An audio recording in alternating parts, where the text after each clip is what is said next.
Yun oh. Overload. Tok-batok.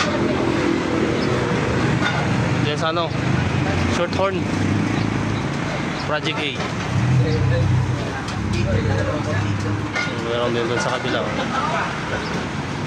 Matitikman din natin yan pag linggo. Isa-isahin natin.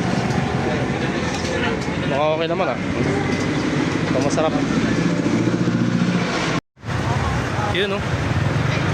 Dinayoy natin yung ano, short horn sa Project A. Parisan tsaka Bulaluan daw.